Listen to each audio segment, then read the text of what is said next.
Right now, an entire city of Montana on lockdown as a manhunt is underway for a gunman who went on a shooting spree, killing at least 4. The FBI now assisting in the search for 45-year-old Michael Paul Brown. You see him here on your screen. He's an Army veteran who allegedly opened fire at a bar yesterday in the town of Anaconda. He's considered armed and dangerous. Scott Sweeto is a former official with the FBI and ATF. Joining us now, Scott, this is a frightening story from Montana. Walk us through what you think law enforcement is doing now, considering he's not only armed and dangerous, but is a former Army sergeant that served time, nearly a year in Iraq in 2004, 2005. That means he was probably familiar with guns and violence and now poses this threat.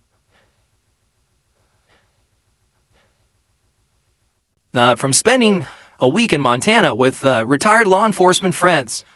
And there are a lot of challenges out there. People don't realize that Montana has a size close to California, so it's an enormous state, and it's very, very lightly populated. So you have this guy who's very familiar with the state. He's got combat experience, obviously has access to firearms in a area that has a lot of hunting culture. So it's quite possible that he's very familiar with the area where this all occurred and has access to other firearms. So if he makes it out into the woods, he's going to be very difficult to find. So they're going to have to use a lot of technical tools and tricks, in addition to things like dogs, to find this guy. What about the digital footprint? Scott, it seems in many of these cases, phones, credit cards may be the only key, but that could be difficult if he's gone in this remote wooded area. It is difficult. So typically when somebody flees, they've got a lot of technology with them. They've got their phones, certainly.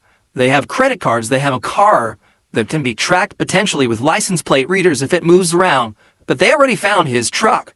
And while he may have a phone with them, a lot of times people dump their phones. I would say one of the good things that law enforcement has going for him is that if this crime happened very suddenly, that it wasn't something that was apparently planned, where he would have had time to stockpile things, in for himself. And Scott, I think that really stands out because this happened at 10 a.m.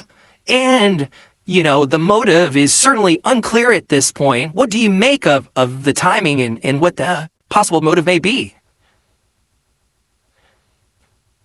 Bars in the morning and day drink. But what it seems like you have here is that he would have absolutely known the people in that bar. It's a small town. It has less than 10,000 people in it.